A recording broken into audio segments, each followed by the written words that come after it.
tardes, señoras, señores, consocios. A pesar de ser un día no muy favorecido para este tipo de actos, iniciamos hoy un acto de presentación de un centenario que para nosotros, para esta casa, tiene especial relevancia.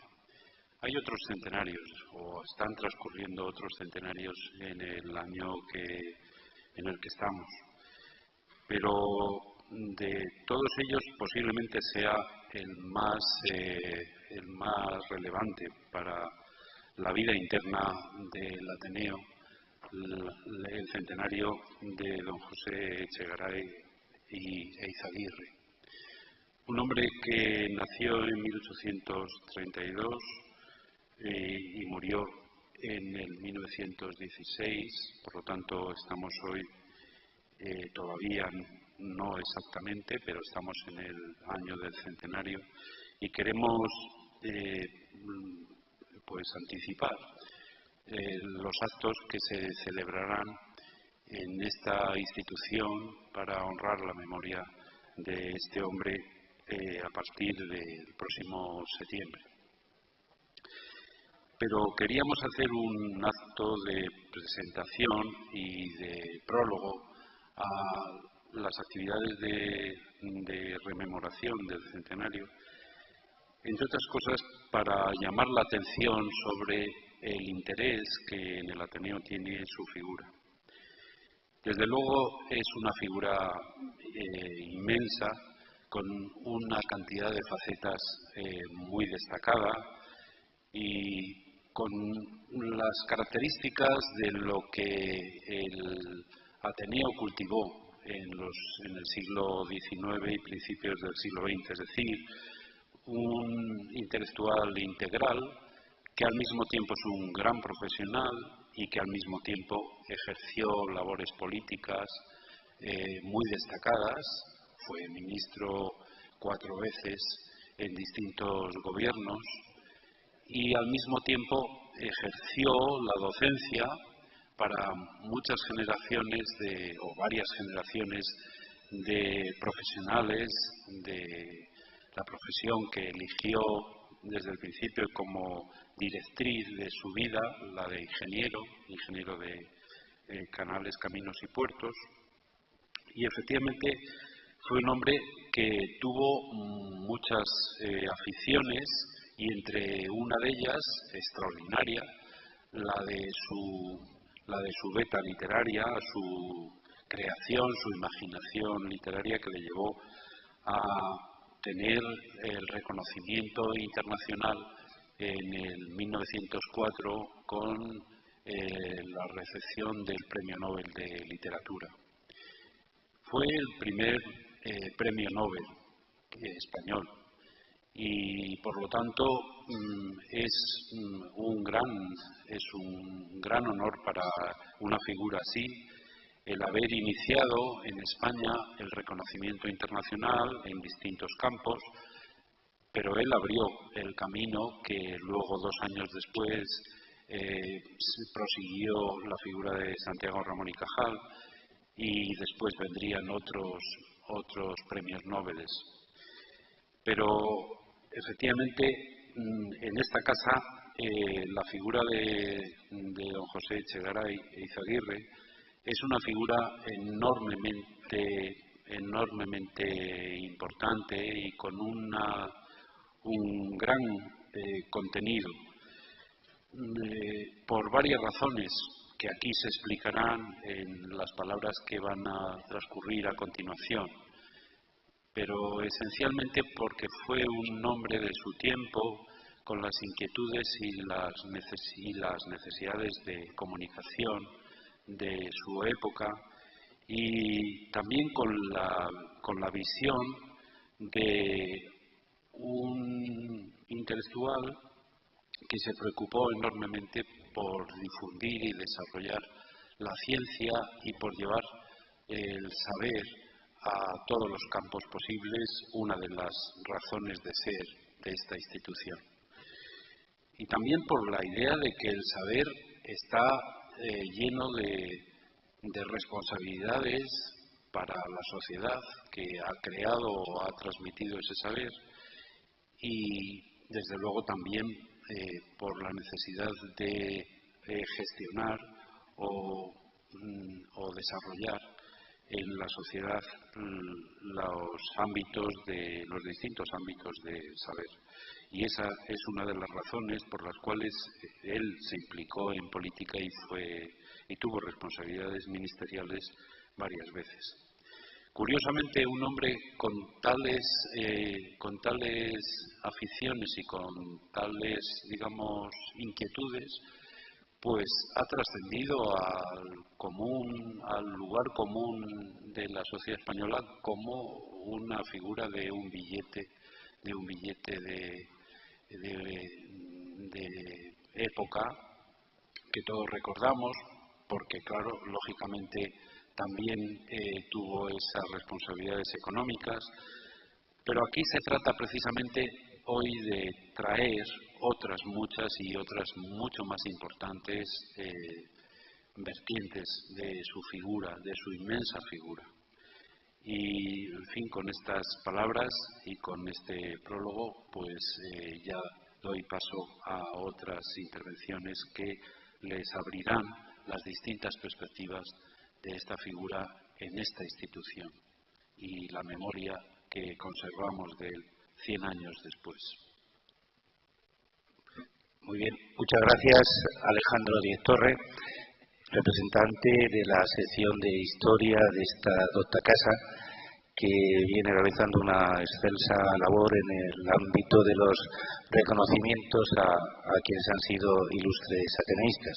En estos 2 últimos meses, tanto él como otras personas que se encuentran también en esta mesa, pues han preparado homenajes a un cervantista ilustre como fue Icaza, a también Marcelino Domingo, un maestro republicano y regeneracionista, y hoy nos toca hablar de esta figura poliédrica que abarca tantos aspectos de la vida científica, literaria, y que en esta mesa se va a dar cauces de expresión a algunas de esas facetas. Yo, antes de dar la palabra a José Luis Avellán, presidente de este Ateneo desde del año 2000 al 2008, quiero agradecer a la institución del Banco, de la Fundación y del Colegio de Caminos que, dado que José Echegaray, entre otras muchas cosas, fue un destacadísimo ingeniero de caminos, pues están aquí con nosotros y nos acompañan para la realización de este ciclo que hoy se inaugura, pero que, como también anticipaba Alejandro Díez Torre, es a partir del 14 de septiembre, día del fallecimiento de Echegaray, hace 100 años, donde se desarrollarán en 5 días pues aspectos que tienen que ver también con facetas relacionadas con el teatro, el periodismo. No en vano habrá exposición de la Hemeroteca Municipal, también del propio Colegio de Caminos, como antes decía, que se han implicado en esta organización, y aspectos de ateneístas que también verterán la faceta de Echegaray como matemático, como físico. Incluso otro célebre ateneísta, que ahora no ha podido estar con nosotros, pues hablará de un libro muy desconocido que son las memorias del propio Echegaray. Y decirles ya únicamente que hay una vitrina justo a la salida de este salón donde se incluyen algunas de las obras de Echegaray que se recogen en nuestra biblioteca. Y ahora ya, como antes anticipaba, don José Luis Avellán, el profesor Avellán, va a hacer uso de la palabra para iniciar este turno de intervenciones. Cuando quieras, José Luis, tienes la palabra.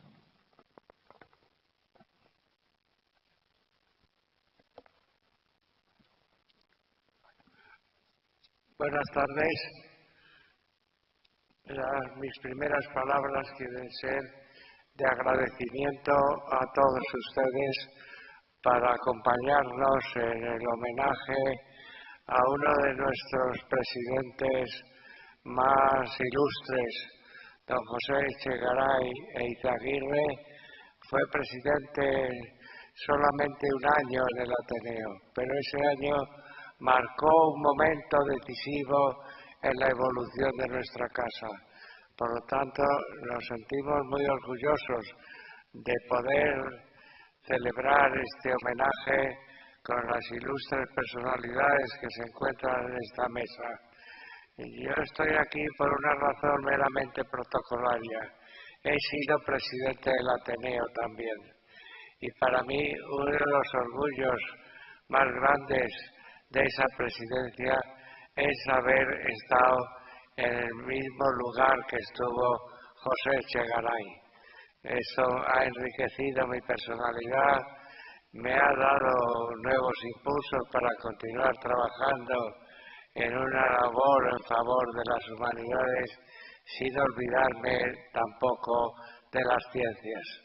Podemos decir en este acto de homenaje que hay dos tipos. Los presidentes del Ateneo han sido siempre hombres de gran cultura, eminentes científicos, dramaturgos, historiadores, políticos, etcétera, etcétera. Pero hay una división que puede establecerse de forma muy marcada. Son los que han sido presidentes del Ateneo y han sido elegidos con vistas a destacar su personalidad en función de un próximo nombramiento como académicos bien de las ciencias o de las historias o de las otras especialidades que marcan las presidencias de las más altas dignidades. Y luego están otro tipo de presidentes que han sido elegidos precisamente para impulsar esta labor del Ateneo en favor de un enriquecimiento de la cultura española. De forma que los que han sido elegidos como presidentes para promocionarles a una condición más alta y los que han sido elegidos porque ya gozaban de esa condición y daban prestigio al Ateneo. Es evidente que José Echegaray era de los segundos, era una personalidad ya reconocida en el mundo académico y en el mundo científico. Había sido nombrado miembro de la Real Academia de la Lengua en 1894 y por lo tanto era un académico ya muy distinguido y hasta 1898 no será elegido presidente del Ateneo, de forma que ya tenía una historia y un renombre más que merecidos que van a dar prestigio al Ateneo. Desde este punto de vista, José Echegaray ocupa un puesto muy singular y ese puesto singular fue reconocido después internacionalmente en 1904 cuando se le concede el Premio Nobel de Literatura, pero se le concede por su obra como dramaturgo, es decir, como artista. De forma que en Echegaray encontramos un representante muy típico de lo que va a ser una característica de nuestro tiempo. Durante muchos años se ha distinguido entre las dos culturas, la ciencia y la literatura o el arte, es decir, las humanidades en general. Pues para Echegaray no hubo esa distinción. Él se sintió partícipe de toda la historia de la matemática, de la física y de la economía, pero al mismo tiempo no solo era partícipe de eso, sino que consideró que estaba dotado para realizar una obra artística como es su obra literaria. De forma que encontramos un caso prototípico de un presidente del Ateneo que aunque duró poco tiempo, ya digo que prácticamente fue un año de su nombramiento, sin embargo merece unos mayores reconocimientos, porque dentro de sus numerosas actividades científicas, matemáticas, física, ingeniería, economía, finanzas, política, dramaturgia, en muchas de ellas destacó en un primer lugar. Por ejemplo, como economista, Echegaray es inolvidable porque fue un defensor del librecambismo y uno de los protagonistas de que el librecambismo se estableciese en España como una posición económica que va a dar lugar al progreso del país de forma muy eminente. Así que este reconocimiento de Echegaray le da ese valor singular de un hombre que podríamos comparar con el caso de Leonardo da Vinci. Para Leonardo da Vinci no había distinción entre ciencias y letras, tampoco la había para José Echegaray. Fue un hombre representativo de las dos culturas y por lo tanto una eminencia de nuestra historia. Pero ocupa un lugar singular José Echegaray, y yo creo que en cierto modo fue una de las razones que llevaron a su nombramiento, y es el haber participado de forma eminente en la Escuela de Estudios Superiores.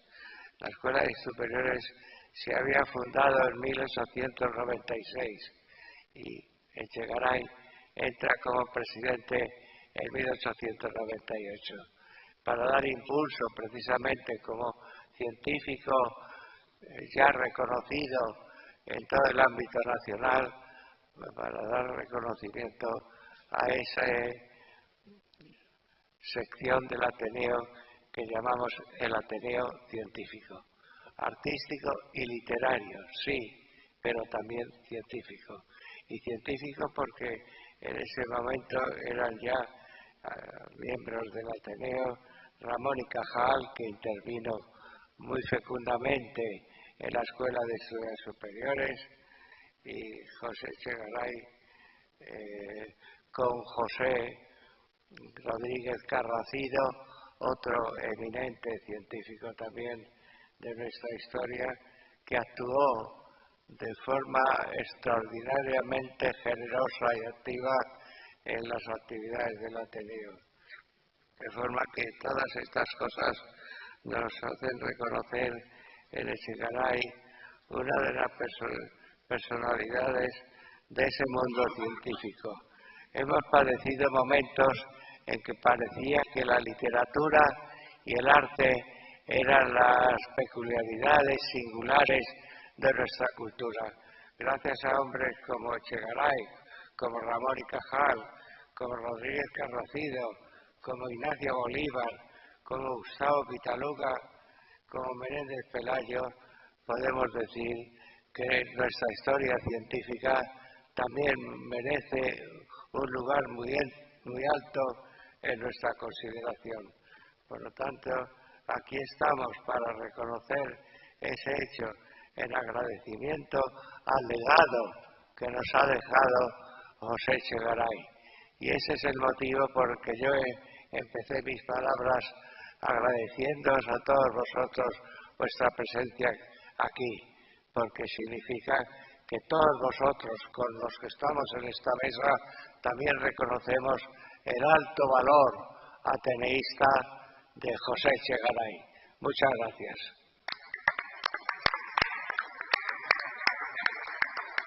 Gracias, profesor Avellán. Decir únicamente que precisamente bajo su mandato en el Ateneo se han editado varios libros de ateneístas ilustres que recogen semblanzas en este primer tomo, donde está incluida la de Echegaray, escrita por el eminente académico José Manuel Sánchez Ron, Están incluidas 63 ponencias y en un segundo tomo, que ven ustedes ahí de color verde, hay hasta 71 y hay un tercer tomo que está pendiente de editarse. Bien, una de las facetas que queremos remarcar también en esta mesa redonda es una que alude a Echegaray como fundador del Banco de España, gobernador del Banco de España. Para ello, y precisamente en esa simbiosis que antes comentábamos de la escuela y el Banco de Caminos, está aquí con nosotros Jerónimo Sanz.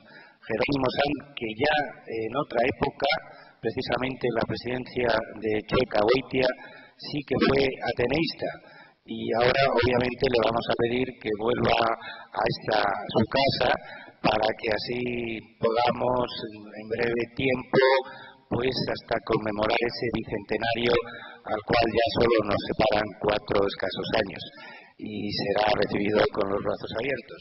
Y ya de entrada, pues antes de que le devolvamos ese carnet, pues don Jerónimo Sanz nos va a hablar precisamente de esa otra faceta poco conocida de gobernador del Banco de España que ostentó la figura de José Echegaray. Mira a ver si puedes coger este.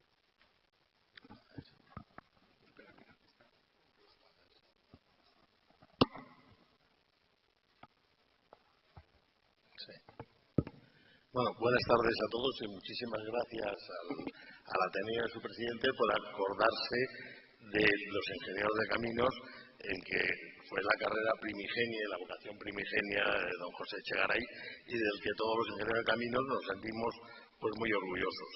Dentro de su actividad se han tocado todas las vertientes de esa figura poliédrica, pero dentro de su actividad como banquero, dentro de nuestra profesión, de nuestra vocación, pues hemos tenido incluso a nivel reciente banqueros ilustres como José María López de Letona o José María Aguirre padre y José María hijo, como Fernando Españolo, presidente también de la Cucha, o sea, varios presidentes de banco. En este momento no ha podido venir por un tema familiar, pero la persona que es la indicada para que estuviera aquí es Clemente Solé, que es un compañero nuestro, que es el único ingeniero de caminos que actualmente se encuentra presidiendo un banco. Y además el banco, que le hubiera gustado a José Echegaray, el Banco de los Ingenieros de Caminos.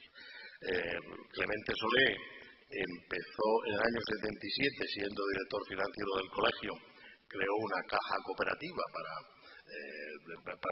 financiar el proyecto de los compañeros y para remunerar sus depósitos con los tipos de interés. Luego aquello fue creciendo, ya no solamente captando depósitos y dando créditos, sino que también empezó a crear pues gestora de fondos de inversión para el ahorro de los ingenieros, para las pensiones de los ingenieros, mediadora de seguros para la seguridad de ingenieros, en fin, aquello tuvo tanto éxito que ya después pues fue convertido en un banco.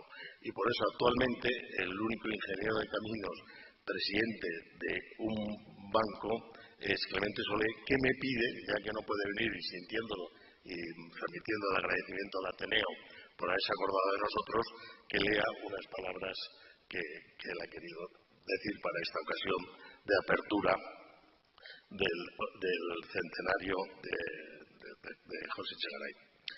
Entonces paso a leer la intervención que ha preparado la ocasión Clemente Solé. Dice: imagino que he sido invitado a intervenir en mi calidad de ingeniero de caminos, canales y puertos y de presidente de un banco. Concretamente el Banco de los Ingenieros de Caminos y ahora también del colectivo de los farmacéuticos, porque acabamos de fusionar con el Banco de los Farmacéuticos. Como tal vez supongan, desde los tiempos de Echegaray, el colectivo de los ingenieros de caminos y diversas instituciones continúa manteniendo unas relaciones muy estrechas. La antigua sede del actual Banco Caminos se encontraba en el palacete de la calle Almagro, que era el Colegio de los Ingenieros, y los colegiados acudían a realizar alguna gestión y tenían a su disposición los servicios de la antigua Caja Cooperativa de Caminos, situada en la planta baja. Hoy día solo han de caminar unos centenares de metros más para llegar hasta Banco Caminos, también situado en la calle Almagro, cerca de Alonso Martínez. Los archivos de la revista Obras Públicas están a un tiro de piedra del banco, el Centro de Estudios Históricos CEDES al lado, en la calle de Urbano. Pero además el Banco Caminos y Banco Far y su fundación continúan manteniendo una comunicación fluida y constante con la Escuela de Caminos, donde también fue profesor ilustre, aparte de profesor en la cátedra de este Ateneo, fue profesor don José Echegaray de matemáticas y creador de varias, muy innovador en ese campo. También cerca del Ministerio de Fomento, Obras Públicas, de la Academia de Ingeniería, la Fundación Betancourt, etc. Esto que escribo tiene por objeto mostrar que quizá, como le ocurría al polifacético don José Echegaray, la inclinación que me ha ido llevando desde mis horas en la Escuela de Caminos hasta los asuntos de la economía y la banca. En mi caso también es coherente. Me interesan los asuntos humanos en general y creo que todos los aspectos de una trayectoria profesional e intelectual están estrechamente interrelacionados, lo mismo que las relaciones del banco que presido con el resto de las instituciones afinas. Y entonces, unas palabras entrecomilladas de José Echegaray, repite él: si yo hubiera sido rico, dice Echegaray en uno de sus recuerdos, y no hubiera necesitado trabajar al día para vivir al día, me hubiera ido y me iría hoy mismo a mi rincón, a leer libros de matemáticas, a escribir lo que se me ocurriese de esas ciencias, y acaso, de tarde en tarde, escribiría un drama para desahogar los excesos de fluido nervioso. Cierro comillas. Bueno, a mí me ocurre algo parecido. Lo de trabajar está más allá de mi capacidad de decisión y sin duda me encantaría encontrar ratos para escribir las ideas que me asaltan cuando leo sobre física moderna o relatos de ciencia ficción. Sin embargo, en mi opinión, lo más sólido y relevante del quehacer inmenso de José Echegaray lo llevó a cabo en el campo de la economía. Y no es otra cosa que el Banco de España, consecución que ha sido y continúa siendo clave esta institución de toda nuestra organización crediticia y, por tanto, de nuestra economía nacional. La actividad en el campo de la economía, la tarea de banquero, si me lo permiten, continúa siendo esencial y puedo confirmar que tiene una dimensión utópica. El Banco de España existía desde 1829, mencionar que su antecesor fue el Banco de San Carlos, con la denominación de Banco Español de San Fernando, y desde 1856 con la de Banco de España. Echegaray, al otorgarle en 1874 por decreto el privilegio de emisión, lo convierte en Banco Nacional. Amplía sus facultades para operar, eleva su capital de 120 millones de reales a 100 millones de pesetas. Autoriza emitir billetes por el quintuplo de su capital. Le obliga a tener oro y plata la cuarta parte de su circulación fiduciaria. Aquí hago yo el inciso que incluso las obras donde está el oro y esa plata en los sótanos del Banco de España fue un proyecto de ingeniería de don José Echegaray. Y de este modo dota a España de un instrumento eficaz y sólido para el desarrollo de la economía. En aquellos momentos el país se encontraba en una situación bastante calamitosa. En palabras de Echegaray, y abro comillas, abatido el crédito por el abuso, agotados los impuestos por vicios administrativos, esterilizada la amortización por el momento forzoso de acudir a otros medios para consolidar la deuda patente y sostener los enormes gastos de la guerra, en tan críticas circunstancias, el ministro que suscribe pretende crear un banco nacional, una nueva potencia financiera que venga en ayuda de la hacienda pública. Y esto es lo que hizo. En efecto, el país todavía asistía a los últimos coletazos de la guerra carlista. En Cuba se luchaba contra los insurrectos. Se producían revueltas cantonales, hoy diríamos nacionalistas. La hacienda española estaba exhausta y se había pasado de la monarquía, pasando por golpes militares a la república. El decreto de Echegaray ofreció la posibilidad a los 14 bancos de emisión provinciales y se les ofreció la posibilidad de permanecer como bancos comerciales sin facultad de emitir billetes o integrarse como sucursales en el Banco de España. Con algunas reticencias y con las dos sonadas excepciones de Barcelona y de Bilbao, la mayoría optaron por la fusión. Este fue el origen de la red de sucursales que el Banco de España extendió a todo el territorio nacional. En 1887 contaba ya con 55 y en los primeros años del siglo XX aumentaron hasta 70.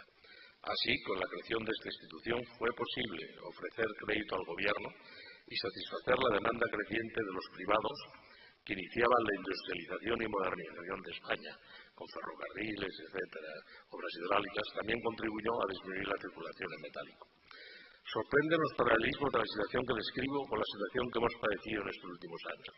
Ahora, en los días en que los bancos centrales están sometidos a las disposiciones del Tratado Europeo y existe el Banco Central Europeo, cuando todavía estamos inmersos en el proceso de reestructuración de las entidades de crédito, donde en un contexto marcado a unos tipos próximos al 0%, Las entidades se las ven y se les desean para arrancar una rentabilidad del 5% a su capital. Parece un momento propicio para recordar insignes ingenieros banqueros, como José Echegaray, José Duaña, Amós Salvador, José María Aguirre padre, José María de hijo, López de Tona, Corcóstegui, Español y demás. Aprovecho para recordarlos y para reivindicar la necesidad de formar hombres como ellos. Sería deseable que intentáramos parecernos a ellos, que pusiéramos nuestro empeño en, como dijo Echegaray, estudiar en toda cuestión de la sociedad humana el aspecto jurídico, el aspecto moral y el aspecto económico, y no quedar satisfechos hasta imaginar que se ha alcanzado una armonía entre estos tres aspectos. Este humilde ingeniero procura emular a sus ilustres compañeros, aunque teme que sus desvelos nunca tendrán la recompensa de ser retratado por Joaquín Sorolla. Quizá me aguarden otras sorpresas como la desaparición de los bancos nacionales. Finalmente, para no alargarme, me gustaría terminar con esta cita del buen liberal ortodoxo que fue don José Echegaray. Y abre dos comillas: el hombre es libre, absolutamente libre, y emancipado de toda fuerza exterior, y en lo posible de toda coacción gubernamental, sin que le esclavizase un monarca ni una turba, ni la autoridad de un individuo, ni la autoridad de un tropel humano, al que se hubiera atrevido a negarnos esta, para nosotros libertad inconclusa, de derecho al error, lo hubiéramos deseado como un digno descendiente de Torquemada. Muchas gracias y lo firma Clemente Solá. Muchas gracias, Jerónimo Sanz.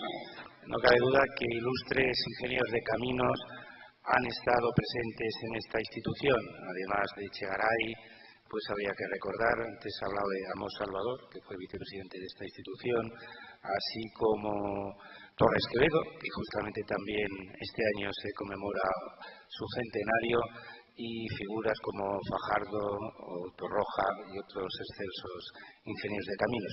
Una de las inquietudes de esta Junta de Gobierno, el actual Ateneo, es recuperar las cátedras, y precisamente pues estamos iniciando conversaciones para ver si cuaja la cátedra José Echegaray y que pueda estar dirigida por ilustres también compañeros de Ingeniería de Caminos. Y precisamente hablando de cátedras, hoy nos acompaña también en esta mesa quien es director de la cátedra José Rodríguez Carracido.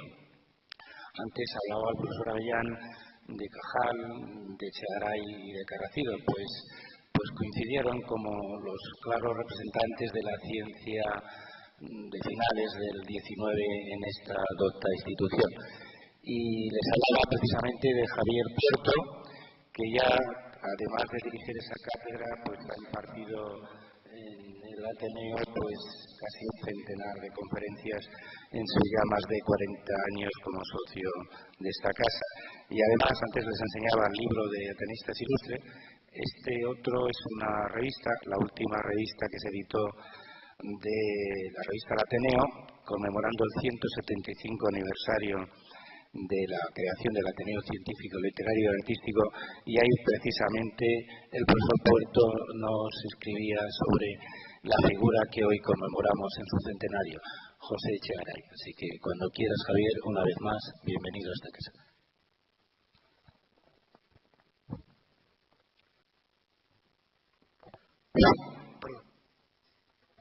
Buenas tardes, muchísimas gracias por estar aquí.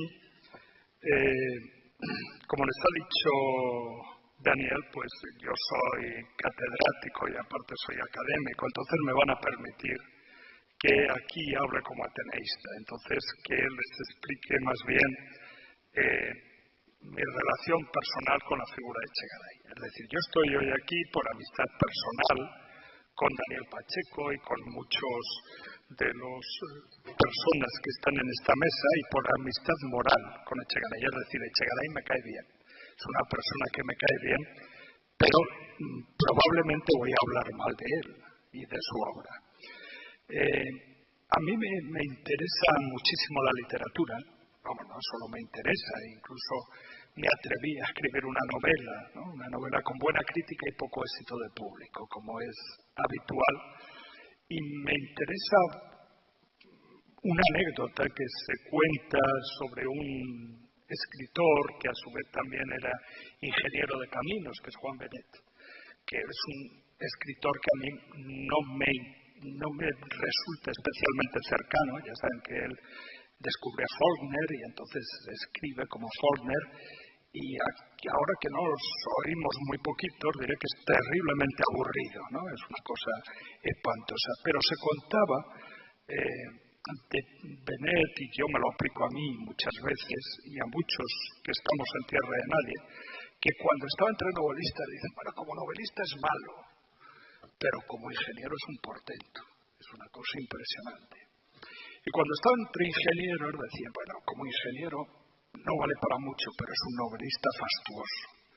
Eso nos suele suceder a las personas que, como decía José Luis Avellán, pues estamos en tierra de nadie. No se sabe muy bien. Tenemos formación científica, pero somos historiadores, en fin. No es el caso de Echegaray. Echegaray estuvo siempre en tierra de nadie, pero tuvo un éxito verdaderamente portentoso. O sea, una cosa, triunfó allá donde, en lo que intentó, triunfó. ¿Qué es lo que a mí me parece más interesante en la actualidad de la figura de Echegaray? Pues que es un liberal progresista. Entonces, eso facilita mucho cuando a mí me preguntan generalmente qué soy yo, digo que soy un liberal. Entonces la gente te mira con una cara espantosa, porque el liberalismo que nació en España no está presente en la España actual. El otro día en la Academia de la Historia, Carmen Iglesias definía lo que es un ilustrado y decía que un ilustrado es una persona laica, esencialmente, es una persona que le gustaba la experiencia, y era una persona pues que tenía un interés en el progreso. A partir del principio del siglo XIX, a eso se añade un amante de la libertad y aparecen los liberales. Eso es el liberalismo, eso es el liberalismo. Algunos de esos liberales progresistas, de los cuales pues en el Ateneo hubo muchísimos, algunos de esos liberales además fueron partidarios de Adam Smith, cosa que está muy bien, porque creo que en este país es lo único que no se ha intentado nunca, las teorías liberales económicas, pero otros no. Entonces, ese liberalismo abocó a los republicanos, los partidos republicanos que, como nadie recuerda, pero hubo republicanos de derecha, los republicanos de Maura, de centro, de Alcalá Zamora, y de centro izquierda, y luego de izquierda, de Azaña. Pero los demás partidos no eran republicanos, eran otra cosa, eran partidos de clase que querían hacer la revolución, no eran partidos republicanos. Por cómo acabó la guerra civil, el liberalismo ha desaparecido. Entonces, si preguntas a alguien, si dices a alguien que eres liberal, piensa que eres una persona de derecha o algo así. No, es otro asunto. Es ser liberal. Yo pienso que Echegaray es un ejemplo magnífico, otro ejemplo distinto, pero también importante, es el de Gregorio Marañón. No son liberales, es gente que es amante de la libertad, que es individualista, que generalmente es laica, que cree en el progreso y que cree en la libertad. Eso es una corriente, además, absolutamente prodigiosa para España. Fue algo verdaderamente estupendo, desde mi personal punto de vista.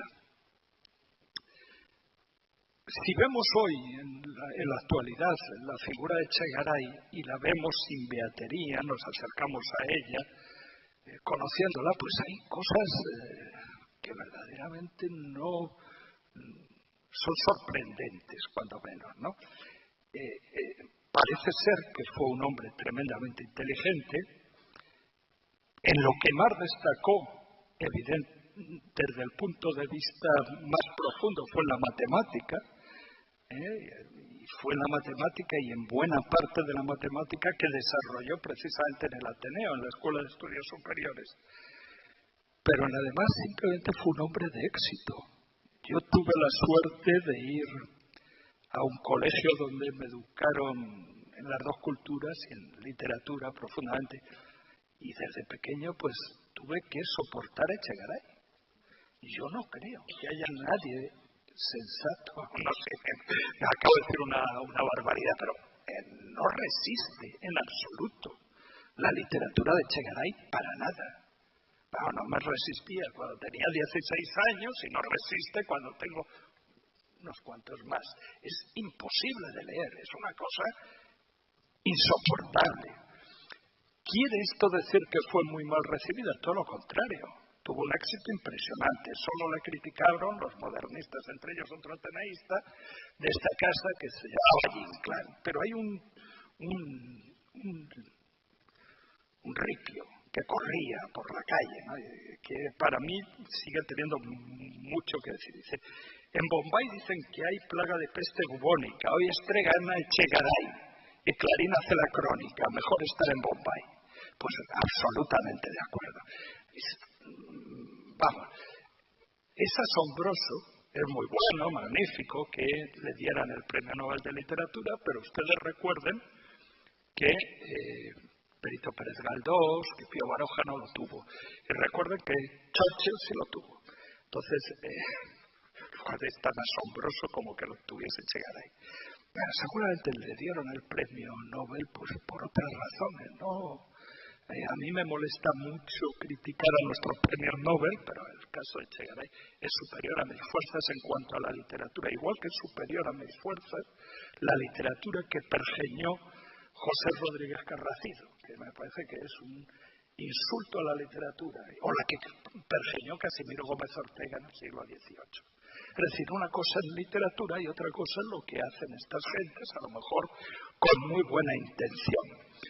A mí lo que más me influyó Echegaray fue, como historiador de la ciencia que soy, fue su discurso de entrada en la Real Academia de Ciencias, que creo que leímos todos los historiadores de nuestra generación con auténtico fervor, y más aquellos que éramos en aquella época antifranquistas y que creíamos que con un tratado pues se podía cambiar la realidad, cosa que ahora sabemos que no es en absoluto cierto.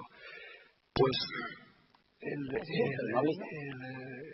trabajo de Echegaray sobre la matemática en España, que es un trabajo que yo recomiendo que lea cualquier persona, pues porque es un texto muy apasionado, pero es absolutamente perverso y malo.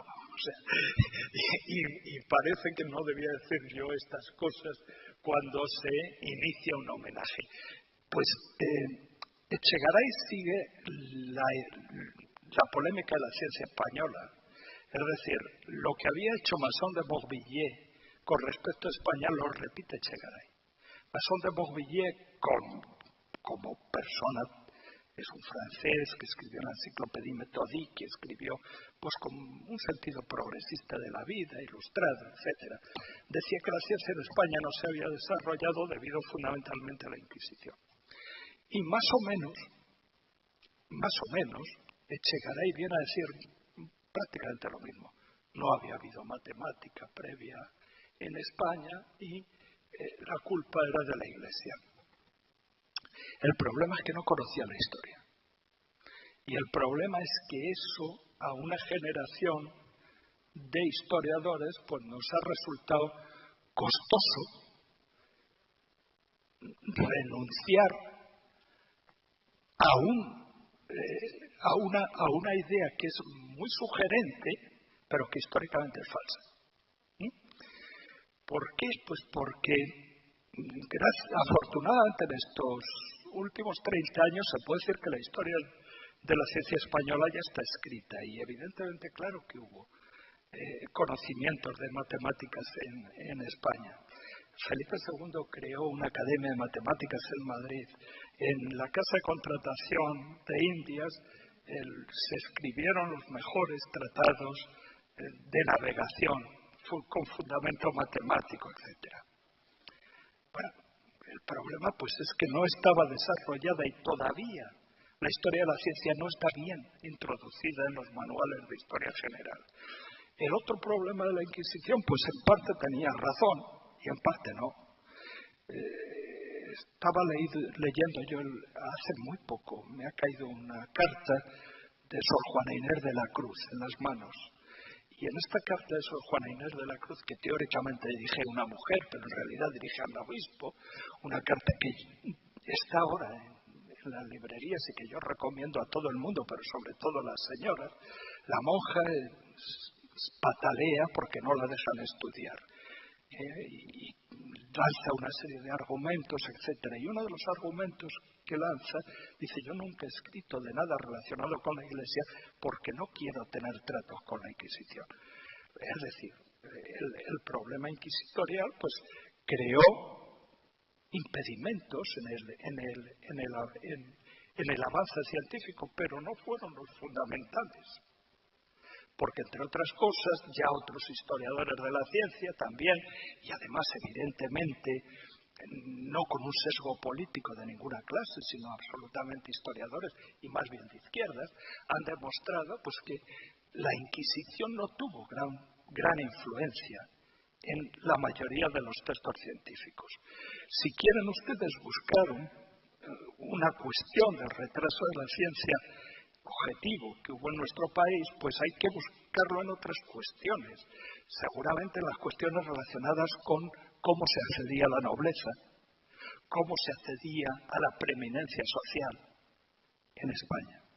En donde pueden ustedes ver a Valles, el médico de Felipe II, que se le premia con una cadena, pero no se le hace noble. Mientras que, por ejemplo, en Nápoles ya sí, a los médicos se les empezaba a ennoblecer. Hay que buscarlo en otras cosas.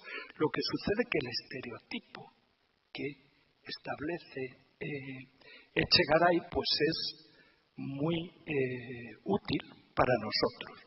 Por otra parte, quien le contestó fue Menéndez Pelayo. Y Menéndez Pelayo, en su primera contestación, que leímos todos cuando éramos jóvenes, la historia de la ciencia española, no sabía lo que era la ciencia, metía en la ciencia hasta la teología. Entonces, siempre había como un axioma, es decir, lo que diga Menéndez Pelayo hay que creérselo, pero al contrario. Dice, si Menéndez Pelayo dice que no hay heterodoxos en España, es que hay muchos. Y cuando lees heterodoxos, pues sabes que es verdad que había muchísimos heterodoxos. No, y yo por lo menos, cuando era joven, tenía esa idea que siempre me ponía más de parte de Echegaray. Sin embargo, también de mayor descubrí los textos de Menéndez Pelayo sobre la ciencia ya de mayor, que son extraordinariamente sensatos, no su historia de la ciencia. ¿Qué quiere decir? Pues que hemos tenido, yo creo que muchos, y desde luego yo, una relación dialéctica con Echegaray.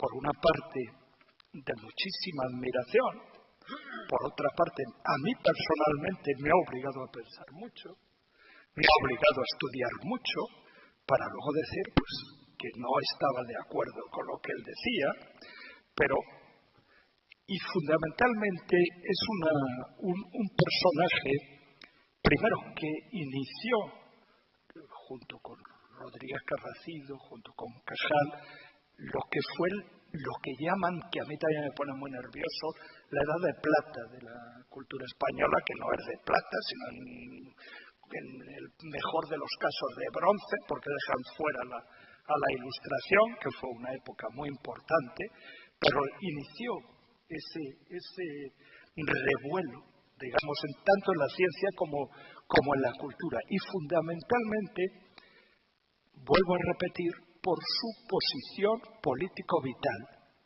absolutamente relacionada con el liberalismo. Y por otra parte, porque fue un hombre que hizo lo que pudo. Es decir, es un personaje que nunca se rinde. Siempre está de pronto vuelve de la literatura a las matemáticas, de la matemática va a la ingeniería, siempre está intentando ponerse al servicio de eso que ahora parece tan denostado que es la patria. Es un auténtico patriota. Lean ustedes los textos de Santiago Ramón y Casals y los de Rodríguez Carracido sobre lo que es la patria, los nacionalismos, tal, y se quedarían asombrados. Dirían, ahora estos habría que lapidarlos en la situación actual. Bueno, pues era un auténtico patriota que hizo lo que pudo, que fue un hombre vehemente, que en una serie de ocasiones lo hizo mal y que, como es normal, cuando uno tiene mucho éxito en su época, pues a veces no pervive bien ese éxito, exceptuando en el caso del Quijote. Y esto es lo que hoy quería venir yo a decir aquí, aunque me parece que no es lo más prudente cuando se debe de alabar a un personaje por encima de cualquier cosa. Pero vuelvo a repetir mis palabras, les digo desde el afecto, desde el respeto y desde el profundo afecto, sobre todo. Muchas gracias. Muy bien, muchas gracias. Como siempre, Javier Puerto es un gran polemista. Ha hecho en esta ocasión de Valle Inclán en el Ateneo. Y bueno, yo difiero de algunas de las cosas que ha dicho, pero como él sabe mucho más y es experto en tantas cosas, desde la Ilustración a Casimiro Gómez Ortega, a Giral y a tantos otros personajes, sí decirle que quizá el gran éxito de Echegaray es como divulgador científico. Y ahí sí que en esta casa, y de la mano también de Carracido y de Cajal, pues significó el punto álgido de esa difusión científica desde esta institución.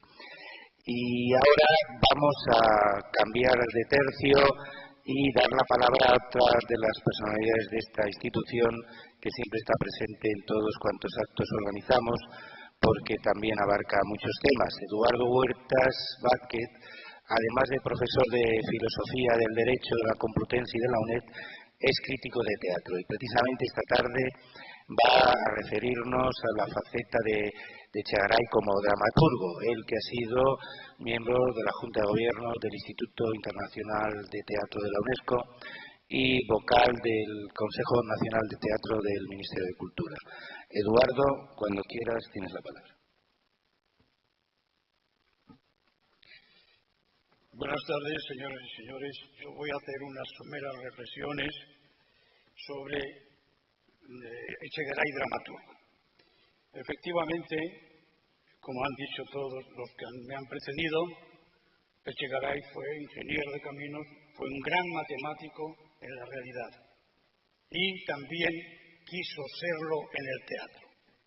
Para ello, mejor dicho, como resulta de esta intención suya, Echegaray como dramaturgo fue absolutamente controvertido, tanto por la crítica como por el público. Pero, como quiso ser matemático e ingeniero también en el teatro, se fabricó una estética. El especialista en Echegaray, que es Augusto Lázaro Ros, dice: Echegaray, que quería en un momento de su vida vivir del teatro, se fabricó una teoría estética teatral, tan compleja como la de Víctor Hugo, y muy distinta a la de este. Yo la llamaría estética dinámica o energética. La expuso en su discurso de recepción en la Real Academia Española.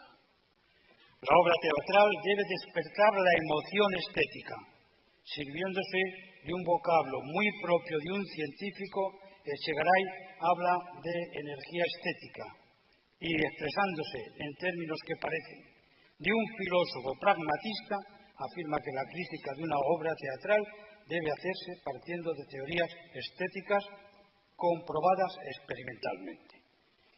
De acuerdo, en este discurso fue donde Echegaray planta unas bases de una estética pretendidamente científica, para ser aplicada luego al teatro, a los desarrollos dramáticos y a resaltar la singularidad de su producción dramática. Este discurso es de 1895 y el título era Reflexiones generales sobre la crítica y el arte literario. Como tenemos que ir deprisa, no me voy a detener mucho en esto, y sí aludir a otros dos documentos que complementan la teoría estética de Echegaray, que son la contestación al discurso de ingreso de Eduardo Saavedra en la Real Academia de Ciencias Exactas de 27 de junio de 1869 con el tema Armonía entre la ciencia y el arte. Y el tercer documento es el estudio de 1884 que lleva como título El realismo en la ciencia, en el arte y en general en la literatura. Pero hay documentos mucho más directos que nos dicen cómo Echegaray fabricaba o elaboraba sus obras. Por ejemplo, en las escenas primera y segunda de su gran obra, El Galeoto, pone en boca de uno de sus personajes lo siguiente: si yo represento la totalidad de las gentes por unos cuantos tipos o personajes simbólicos, tengo que poner en cada uno de ellos lo que realmente está disperso en muchos. Y aquí viene el cientificismo. Y como rayos dispersos de luz por diáfano cristal, recogidos, se hacen grandes focos, y como de líneas cruzadas de sombras se forjan las tinieblas, y de granos de tierra los montes, y de gota de agua los mares, así yo, de vuestras frases perdidas, de vuestras vagas sonrisas, de vuestras miradas curiosas, de esas mil trivialidades que en cafés, teatros, reuniones y espectáculos dejéis dispersas, y que ahora flotan en mi aire, y así fue como forjé también mi drama, o sea, el modesto cristal de mi inteligencia, lente que traiga al foco luces y sombras para que en él brote el incendio dramático y la trágica explosión de la catástrofe. Hay otro, no puedo comentar esto porque tendría bastantes comentarios, hay otro documento que es un soneto que hizo él cuando le preguntó a un periodista cómo hacía él sus obras. Escuchen. Y dice: escojo una pasión, tomo una idea, un problema, un carácter y lo infundo cual densa dinamita en lo profundo de un personaje que mi mente crea. La trama al personaje le rodea de unos cuantos muñecos que en el mundo se revuelcan por el cielo inmundo o resplandecen a la luz febrea. La mecha enciendo, el fuego se propaga, el cartucho revienta sin remedio al astro principal que es quien lo paga, aunque a veces también en este asedio que al arte pongo y que distinto halaga, me coge la expresión de medio a medio. Efectivamente, sobre estas palabras después los críticos han profundizado y lo han matizado más. Dice, por ejemplo, Armando Lázaro, que es el prologuista a sus obras, habla de lo siguiente. Dice: Echegaray se desnuda de las galas en su teatro para correr un maratón dramático, y en los últimos 100 metros pega su arrancada final con ímpetu mayor que el que dejó adivinar en las 100 primeras páginas. La dinamo se va cargando desde el primer momento, las pilas de la energía estética del espectador, hasta que se produce violenta la descarga, el sublime horror trágico. ¿Esto es aristotélico puro? Tendríamos que consultar. Esto es lo que persigue Echegaray, el sublime horror trágico, es decir, el más alto voltaje de la emoción estética causada o dirigida al espectador. Efectivamente, yo veo, y así lo han visto otros autores, bastantes como rastros o remisiones o reminiscencias cientifistas en el teatro de Echegaray. De manera que parece que Echegaray no logra zafarse de su condición de científico en aras de su condición de dramaturgo, ni como consecuencia la concepción y la elaboración de sus obras dramáticas se zafan de los paradigmas científicos que en forma de principios, categorías, conceptos o modelos utiliza el dramaturgo para explicar el sistema de gran parte de su obra. Por lo que en consecuencia podría concluirse aplicando este concepto, es decir, theatrum more mathematico elaboratum. Y así lo ven algunos críticos. Y esta podría ser la respuesta inducida del planteamiento que hace el gran crítico Manuel de la Revilla. Luego lo diremos. Que dice lo siguiente: ¿cuál será el resultado de esa transición atrevida y violenta, la de un matemático convertido en en dramaturgo. Segundo, ¿qué carácter tendrán las producciones de este matemático injerto en poeta dramático? Esta transición, que es a todas luces arriesgada, fue la que acometió José Echegaray. Y es Manuel de la Revilla, en una obra de 1883, tengamos en cuenta que Manuel de la Revilla era ateneísta, luego aludiremos a ello, y fue presidente de la sección de Literatura y Bellas Artes de esta casa. Es un crítico riguroso. Pues bien, Manuel de la Revilla es quien hace ese planteamiento y quien desarrolla la perspectiva cientifista del teatro de Echegaray con un análisis minucioso que a mi juicio me parece excesivo. Las claves del planteamiento de este autor podrían encuadrarse en este eje de coordenadas referidas a la explicación del teatro del matemático dramaturgo. El señor Echegaray es un genio de naturaleza excepcional, aunque al que le sobran dos cosas, fuerza y fantasía, y le faltan otras dos, verdadero sentimiento y conocimiento claro de la realidad. Y él sigue razonando. Es la matemática la más abstracta de las ciencias, pero no es, como se piensa, producto solo de la razón, sino también de la fantasía. La fantasía desempeña en la ciencia un papel muy especial, obligada a representar con toda pureza y fidelidad cantidades abstractas y sin vida, camina siempre esclava de fórmulas preconcebidas, amoldada al rigor de los teoremas, privada en absoluto de toda libertad. Pero no solo convierte la matemática a la fantasía en esclava de la abstracción, sino que sofoca el sentimiento. Y entonces, ¿qué influencia han de ejercer en el sentimiento las heladas abstracciones de un matemático, sentimiento que es tan necesario para la obra teatral? Fácil es adivinarlo.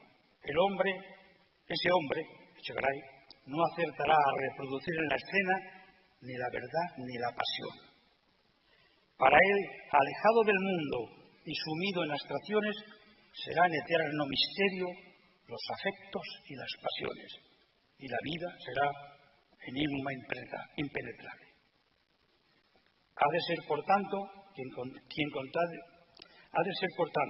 con tales elementos se dedica al teatro, a un teatro idealista y fatalista. Los dramas que conciba no serán viva reproducción de un conflicto, sino el desarrollo lógico y fatal de una tesis a priori, a cuyo predeterminado desenlace habrán de encaminarse dentro del rígido cauce todos los sucesos. No siendo los personajes tampoco figuras de carne y hueso arrancadas de la realidad viviente, sino personificaciones abstractas de una fuerza determinada que juega como factor en el problema, estos dramas vendrían a ser una especie de teoremas representados. Dice, y aquí lo que serán, esto dice en el año 83, todavía Echegaray moriría en 16, o sea que quedaban obras por ver. He aquí lo que serán las producciones escénicas de un ingenio de esta especie. Pues muy bien, entre todas estas facultades de Echegaray hemos aludido a dos, que es la fuerza y la fantasía. Manuel de la Revilla pone el acento en la fantasía. Y dice, porque la fantasía, más que la razón, era la facultad que conozca al Echegaray dramaturgo en el rango de los genios, al anidar en ella la fuerza, el colorido, el brillo de sus creaciones, las portentosas situaciones y los cuadros de efecto que abundan. Pero a la fantasía se deben también los incalificables errores del señor Echegaray, y entre ellos hay que consignar la sustitución de la fantasía sobre el sentimiento. Y esto es un hecho indudable. Y aquí el efectismo del teatro de Echegaray.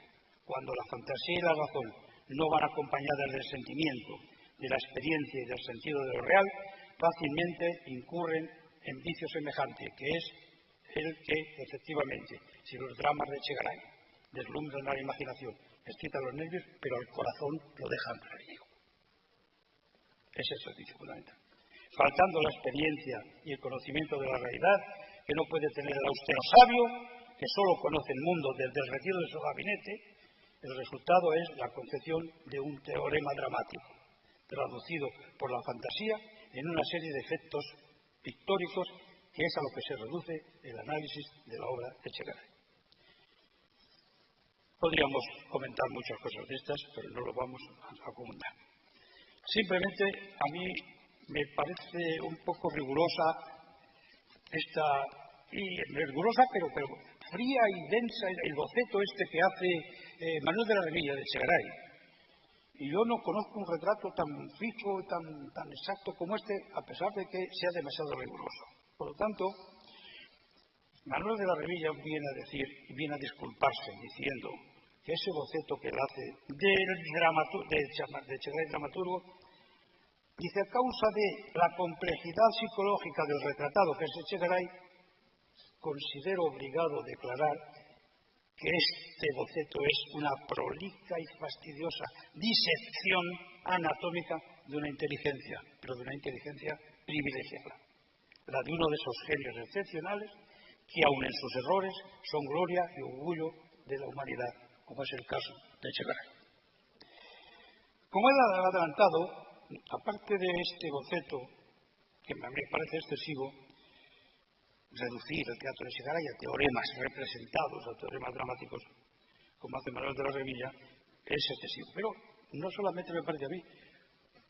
Otro ateneísta, un crítico teatral de cierta fama, Enrique Díaz Canedo, que fue bibliotecario del Ateneo en 3 presidencias, dice lo siguiente: efectivamente, Echegaray tiene estas cualidades, es decir, le sobran fuerza y fantasía, tiene el sentimiento muy débil y el conocimiento muy endeble de la realidad. Y dice, cualidades son estas de los románticos, aunque no de los buenos románticos, pero retengamos el calificativo, no buenos románticos, y pongamos en cuarentena el justiprecio que de las cualidades de Echegaray hace Revilla, adverso a él casi siempre, hasta el punto de negarle acierto para reflejar en la escena la verdad y la pasión. O sea, eran 2 ateneístas. Echegaray fue presidente de esta casa también, y fue coetáneo de Enrique Díaz Canedo, coetáneo de la Revilla. Y aquí, permítanme una digresión. En esos tiempos, como saben ustedes, Segismundo Moret fue casi 20 años presidente de esta casa. Y Segismundo Moret era amigo de Echegaray.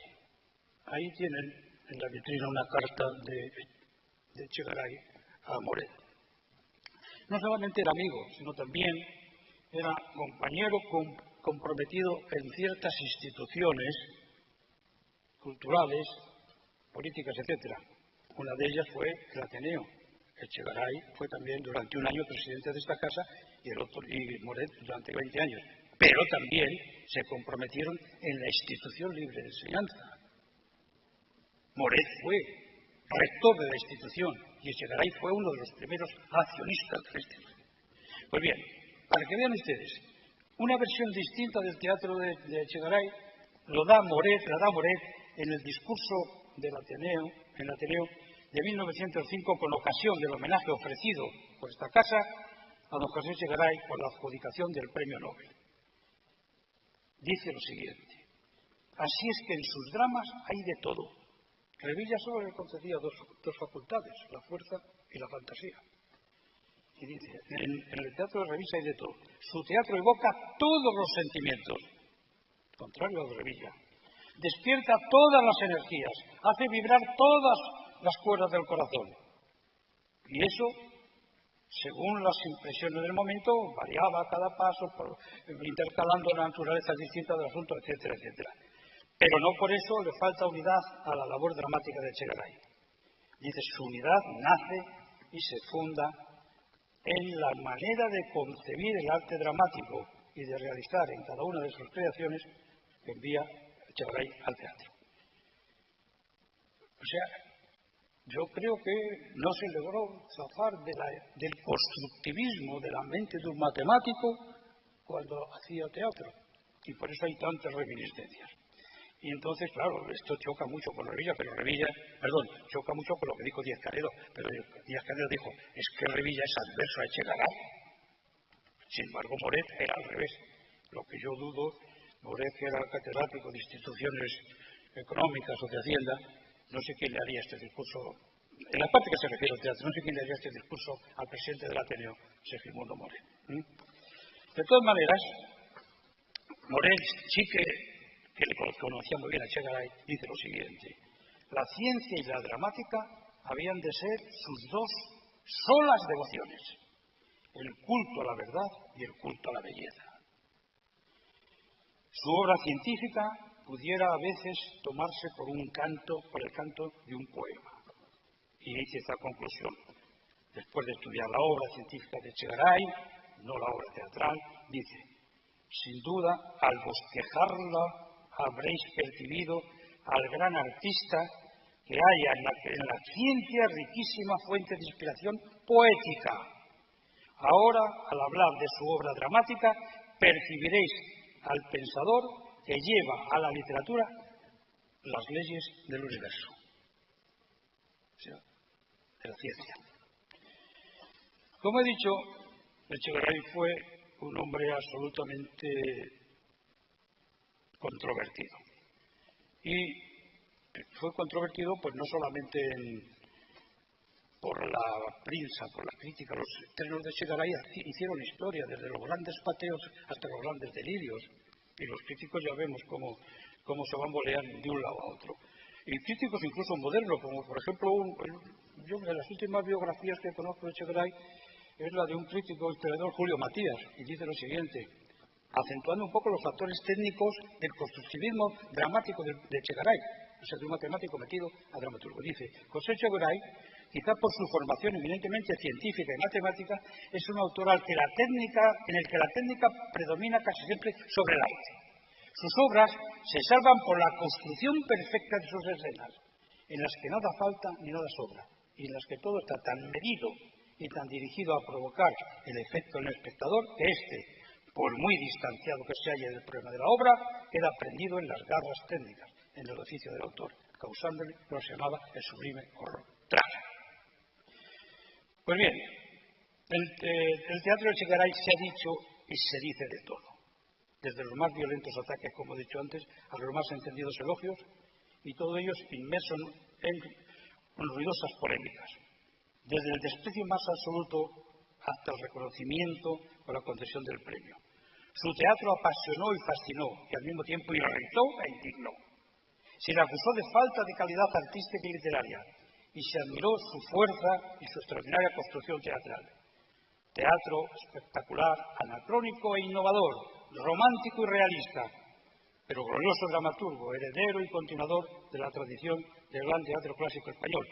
Esto también es muy controvertido, sin embargo, la Academia Sueca dio una de las razones, la fundamental, que daba para adjudicar el premio Nobel a Echegaray es porque seguíamos la tradición de nuestras dramáticas del siglo viejo, lo cual fue luego muy controvertido, que efectivamente el manifiesto de los rebeldes no lo reconocía. Entonces tenemos en la carta, como he dicho, lo reconoce la Carta de la Academia Sueca, pero justifica el premio. Sin embargo, el manifiesto de los rebeldes están en desacuerdo con el premio y protestan por la tributación del homenaje nacional. A pesar de todo, el teatro de Echegaray ejerció un rotundo y espectacular señorío sobre la escena madrileña durante más de 20 años. Señorío justificado por la fuerza dramática de su teatro, reflejada en estos versos que hizo Emilio Ferrari, nada menos que esto. Dice: hay quien hereda, él conquista, hay quien reina, él avasalla, la crítica absorta calla, arrojada por su mano. Discutir sería en vano su independencia salvaje. ¿Quién discute el oleaje que levanta el océano? El verso de Emilio Ferrari. O sea, vea la exaltación, ¿no?, de esto. Sin embargo, el otro polo, la antípoda de esto, pues venía dado porque efectivamente Echegaray estuvo en coplas populares, para que vean dónde llegaban. Y vean una muestra, a título de muestra más, y con esto ya termino. Dice: los dramas de Echegaray, una copla, que no se sabe, popular. Los dramas de Echegaray se venden en los estancos. Ayer le fumé una breva que era La muerte en los labios. La muerte en los labios es una obra de Echegaray. Y hay otra copla que todavía es más tocante. Una copla que también se popularizó que se le atribuyen a Ventura de la Vega, que dice lo siguiente: en Bombay dicen que hay terrible peste bubónica, aquí estrena Echegaray, y Urrechu escribe la crónica, mejor estar en Bombay. Luego la municipalidad ha puesto las calles aquí juntas, la de Ventura de la Vega y la de Echegaray, a las faltas del Ateneo, ¿no? Así que estos son los polos y los antípodas de la recepción del teatro que colocaron la crítica y el vulgo a José Echegaray, dramaturgo, al que efectivamente, como hemos dicho, le sobraban tal, bueno, todo eso. Yo lo único que quiero decir es que efectivamente hay aspectos que habría que desarrollar y que los desarrollaremos en otras jornadas que tendremos en el mes de septiembre. Por ejemplo, si las razones, los motivos que da la carta de concesión del premio de la Academia Sueca y el manifiesto de los rebeldes, que estaban en contra, encabezado por Unamuno, por Valle Inclán y por Azorín. Habría que ver también si, partiendo de esa carta sueca, algunos autores consideraban a Echegaray un supercalderoniano y otros un pseudo-calderoniano. Habría que estudiarlo y verlo. Y así podríamos hablar. Hay problemas también de qué era Echegaray. ¿Un romántico? Sí, era un romántico. Por ejemplo, doña Emilia Pardo Bazán dice: representante rezagado de un romanticismo caduco. Y otros dicen: no, José Echegaray es un neorromántico, ha inventado un nuevo romanticismo. Incluso Galdós le llama pontífice de la escuela romántica. Pero claro, aquí había un truco. Galdós apoyó siempre a Echegaray en el premio Nobel y en el homenaje. Pero parece ser que había una especie de acuerdo en que Echegaray se comprometió a apoyar a Galdós cuando optó al premio Nobel en 1911, que lo consiguió. Por lo tanto, se puede explicar esto. Y así podríamos estar haciendo unas y otras de las consideraciones que os he hecho. Pero sí quiero, antes de terminar, aludir a algo que, bueno, nos saca un poco de quicio también, en el sentido si hemos aludido antes a esas coplas populares que tanto le denigran. Sin embargo, miren ustedes, el Premio Nobel de Literatura de 1925, Bernard Shaw, dramaturgo inglés, crítico y ensayista, dijo de Echegaray: si hubiese sido inglés, tendría una estatua en cada ciudad de Gran Bretaña. Y si hubiese sido francés, tendría una en cada esquina de Francia. Y con esto termino. Muchas gracias, señores. Muy bien, muchas gracias, Eduardo Huertas. En el Ateneo, Echegaray tiene un hermoso cuadro y, como antes decía Eduardo, aquí al lado pues tenemos la calle Echegaray. Vamos a salir de dudas de estas controversias en el mes de septiembre.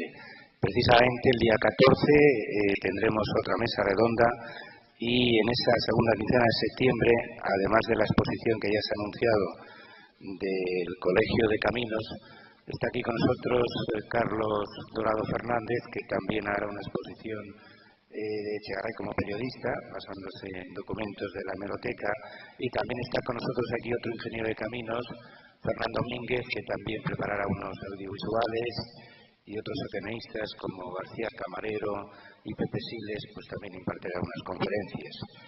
Bien, además editaremos a finales de septiembre un número de la revista Panacea que recoja todo lo que se está diciendo esta tarde y le añadiremos esas conferencias que se presentarán en septiembre.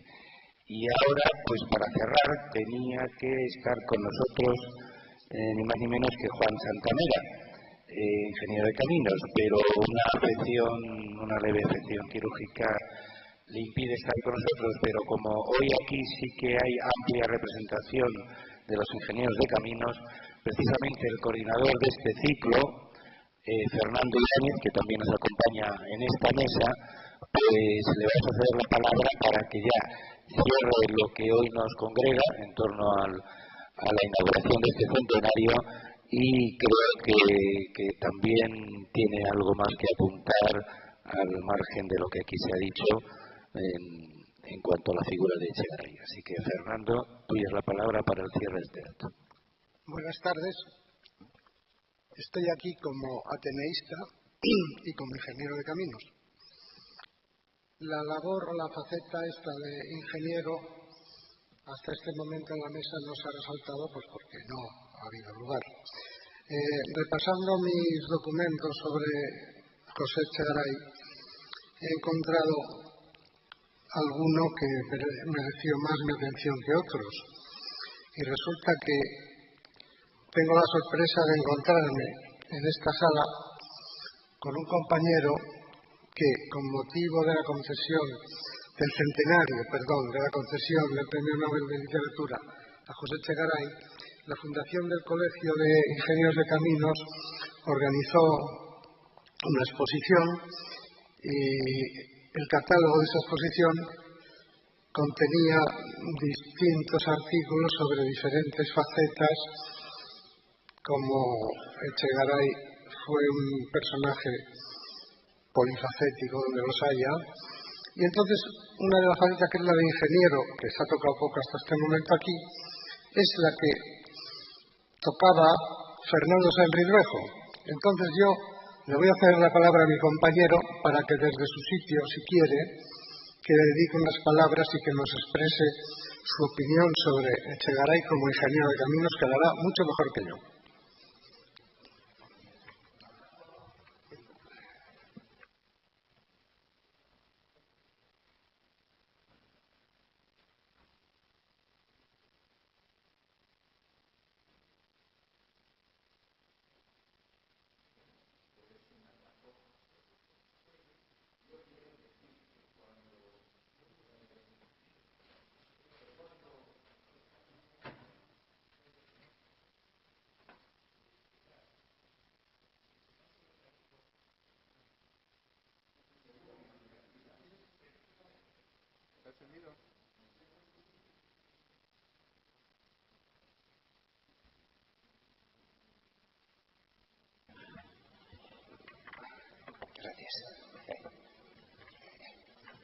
Bueno, cuando yo estaba oyendo hablar al profesor Huerta y citar a Segismundo Moret, me he acordado de una frase de Moret que decía que cuando él vino de provincias y entró tembloroso en esta institución, estaba funcionando la sección de ciencias sociales.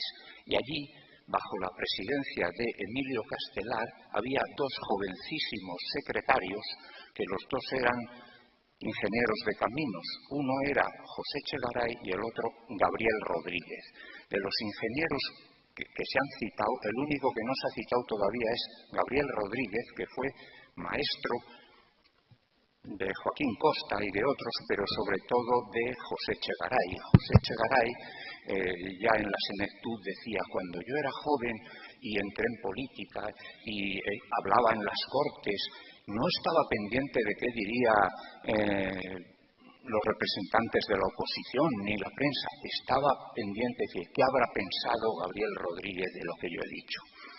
Bien, yo creo que de la actuación de Echegaray como ateneísta, que es lo que nos trae aquí ahora, hay un hecho que para mí es fundamental y se refiere a la inauguración del curso de 1898 a raíz de ser nombrado presidente de la institución. Este discurso magnífico para mí marca, no digo el principio del regeneracionismo español, porque Lucas Mallaga y otros habían sido ya regeneracionistas a su modo, pero fue el que provocó el que España se levantara de la Gran Depresión cuando hacía solo un mes que otro ingeniero, por cierto, Práxedes Mateo Sagasta, había firmado el ominoso tratado de rendición ante los Estados Unidos de América.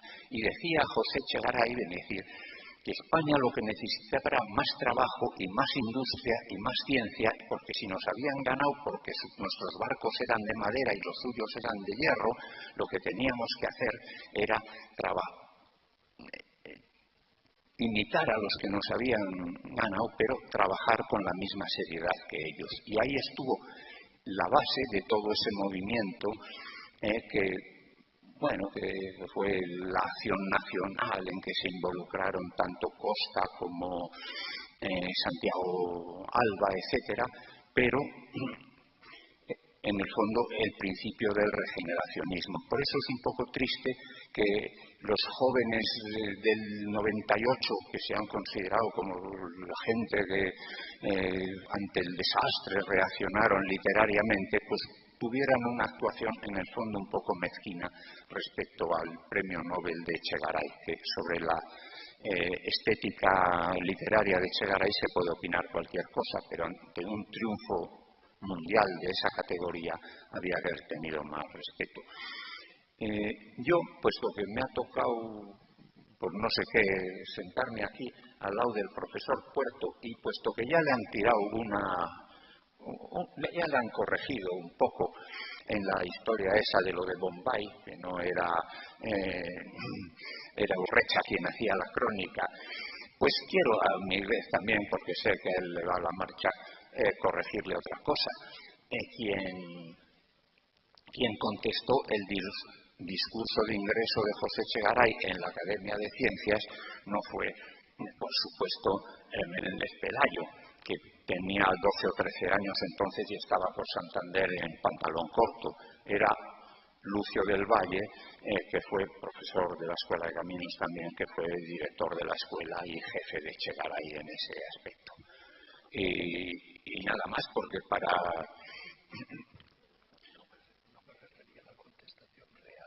Bueno, bien, de acuerdo, queda admitido. Pues ya que me he sentado aquí voy a presumir un poco de una cosa niña, que es que a Echegaray muchas veces se ha repetido que es la figura casi más representativa del siglo XIX, y esto es en una frase que en la necrología de Echegaray que hizo Mariano de Cavia escribió, no sé si era en la época o en qué periódico de la época, aquí yace el siglo XIX. Pues bien, esa frase que quedó ahí perdida en las hemerotecas, que las hemerotecas son una figura literaria a la que todo el mundo alude, pero a la que nadie... Pues yo, hace ya 50 años, en la hueste de Claudio Moyano, encontré un ejemplar de las divulgaciones de la vulgarización científica, que es fantástica, y allí estaba metido un recorte de esto. Entonces yo publiqué aquello y luego pues he encontrado muchísima gente que ya ha vuelto a aludir a la frase de Mariano de Cavia, aquí yace el siglo XIX. Afortunadamente en el siglo XXI pues lo estamos resucitando con todas las polémicas que es bueno que haya. Nada más, muchas gracias.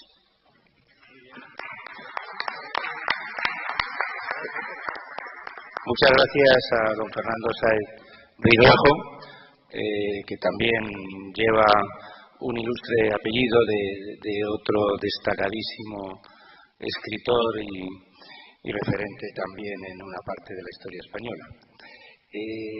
Vamos a invitar a don Fernando Sáez a algunas de las tertulias de Rebotica que solemos realizar en este Ateneo, para lo cual, como Javier Puerto es uno de los que dirigen esas tertulias, pues sobre el regeneracionismo, pues le invitaremos a alguna tertulia. Y ahora ya, como habíamos comentado, Fernando Ibáñez, cierras el acto, aunque sea desde el patio de butacas. Bueno, pues agradecerles a todos su presencia. Espero que salgan con una idea de Echegaray un poco más amplia de la que tenían al llegar, y en septiembre les esperamos, porque las jornadas de septiembre ahí es donde nos vamos a crecer. Buenas tardes y hasta otro rato.